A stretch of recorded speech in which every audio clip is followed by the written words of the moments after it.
Next up, at UFC Vegas 96, we have the main event of the evening. We have Jared Cannonier taking on Caio Borralho. This is somewhat short notice. They just announced this fight 2 weeks ago. What are you laughing at already? Someone said Jacob has polio. Fucking what? You look like you have polio. They just Oh yeah, can you do this? Could a polio guy do this? Huh? If you have polio, you doing this? Huh? Probably, yeah. Shaking and twitching like he has no control of his nervous system. I think that is polio. They just announced this fight 2 weeks ago. I imagine it was in the works for a little bit longer than that, but this is essentially a short notice fight for both of these men. We got Jared Cannonier at 17-7 in his career, 3-2 in his last 5. He is coming off that TKO loss to Nasruddin Imavov. He's taking on Caio Borralho, 16-1 in his career, 5-0 in his last 5. He is on a 15-fight win streak. Jared Cannonier, can you stop? I gotta read real quick. I know, but somebody said there's probably a polio guy in the chat really upset right now.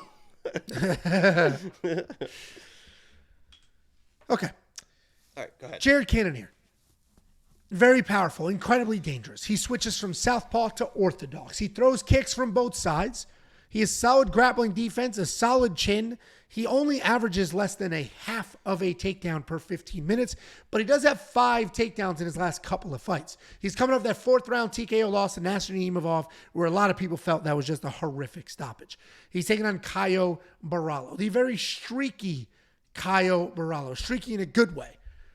He's a slick grappler, solid submissions, well-timed takedowns. He's long in his stance. He's very loose on his feet. He'll bounce around. He'll explode into double legs. He's got belts in both judo and jiu-jitsu, and you can see both of those. He's got a plenty of wins. Some of them are closer on paper than they appear. He is coming off that knockout win over Paul Craig, which on one hand is like, wow, that's impressive. He just knocked a dude out. He's got nasty jiu-jitsu, good wrestling. But, I mean, the striking didn't look amazing. His hands were a little lower than they should have been. He's not particularly fast, but he is so smart. He's part of that Fighting Nerds gym, the wildly successful Fighting Nerds gym lately. And honestly, that has a lot to do with this breakdown. Because if I'm looking at it objectively, and I'm just ignoring Jared Cannonier's age, it's like Jared Cannonier is a high-level guy that has only fought to some of the best people on the planet. Jared Cannonier has got power in his hands. He's got wrestling. He's good. Caio Borralho's striking is not very good. He hasn't fought anybody anywhere near the level of Jared Cannonier yet. So for him to be this big of a favorite is like, what are we doing? But I'm just going to look at this quickly, objectively, and not overanalyze it. And Caio Borralho could be a big deal. He is 16-1. He's on a 15-fight win streak. He is getting his wrestling going. He is getting the jiu-jitsu going. He is so high IQ that he's making adjustments, making the right decisions, not making mistakes. I have to imagine he's got a perfect game plan and he will execute it well. So Caio Borralho is going to be the pick, but I'm not going to argue with people who are like, dude, Jared Cannonier might spark him because he potentially could. What do you think, Jakey boy? First things first on the red list. First things first. I just want to say we did meet Kyle. This guy's fucking huge. I mean, he's a fucking big, awesome dude. His head is like this big. It's crazy. Awesome dude. He put me, by the way, did not tap. He tried to put me out, couldn't do it. I mean, everyone was pretty amazed. They were crowded around. Everyone's like, put him out. And he literally just could not do it. So I think I could be a jiu-jitsu world champion. Smells incredible, this guy. Yeah, I can't talk enough. This is no joke. Jacob talked about this for 2 days in Vegas. Nonstop. I went to bed and I could smell him because he must have sprayed it on his wrists or his arms or something. When he wrapped his manly, smooth, muscular arms around me and that smell hit my nostrils, it was like, holy shit. I don't know what he's wearing, and I tried to figure it out. I tried to DM, what the fuck was that? It was fucking incredible. Smells great. He's going to be my pick for this fight, not just because he smells great. I will say this. You said you don't understand why the odds are so wide, or you're surprised they're a little bit this wide. I'm going to go one step further and say, I don't know why they're not wider, more wide.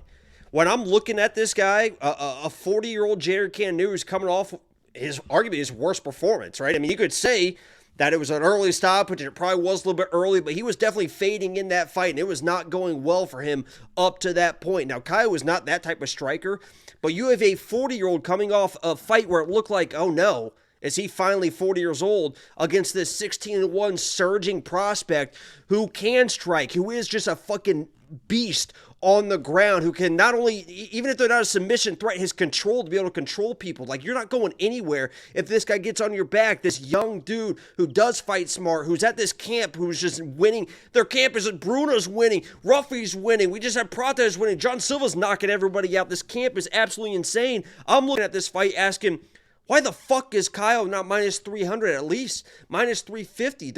I feel like there's something going on. Is this minus 200 too good to be true? I think he should smoke a guy like Jared Cannonier. The only thing I really worry about is like a failed takedown, maybe like second or third round. Caio wants to take a break by playing his guard game right because he knows how to play the guard game. You don't want to have Jared Cannonier on top of you when you're trying to play that guard game because he'll just fucking start throwing elbows, won't give a fuck, and one elbow can change a fucking fight really, really quick. So I worry about that part.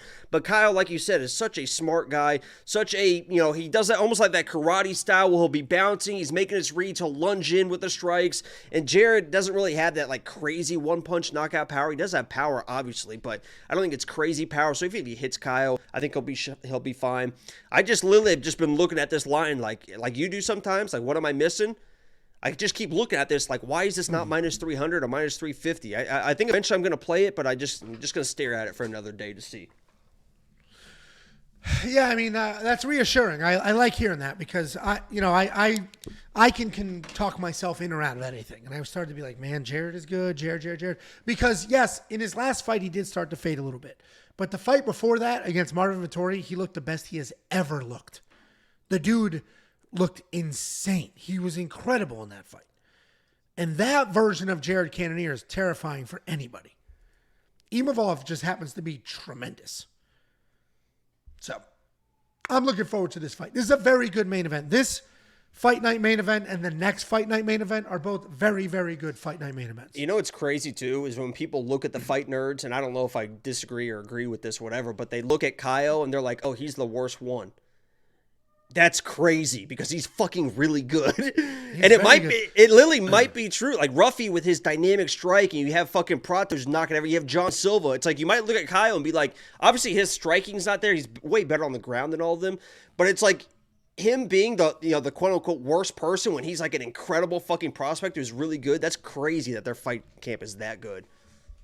Yeah, I mean, this is a great main event. I'm very much looking forward to this main event. Like, people have been shitting on Apex cards, and maybe it's not the greatest card top to bottom, but this is a spectacular main event, a co-main event that matters for the division. If I was going to this at the Apex, I'd be excited for this card. And somebody said, should I get tickets and show up like this?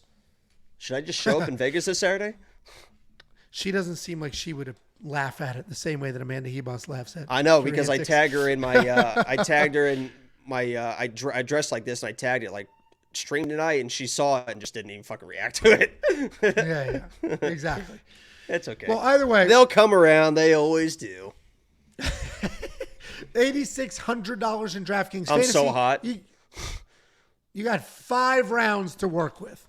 So whatever side you're on, pick your side. If there's a lot of people in this chat right now talking about I'm on Jared Cannonier by finish, then $7,600 is the greatest value you're ever going to get in DraftKings Fantasy. I am on the Caio side. I will probably make that work for my DraftKings Fantasy lineup. But if you do want to check out all the picks, the bets, the round line leans, and more, it is only $10 for an entire month. We just cleaned up at UFC 305. We just dominated UFC 305. I've been giving you guys months and months of free memberships, basically. Jacob has been, you're on like a 5-event heater, something crazy. WeWantPicks.com, click become a member at the top. It's freaking $10 a month, and that $10 will get you out to UFC 306, which is the Sphere card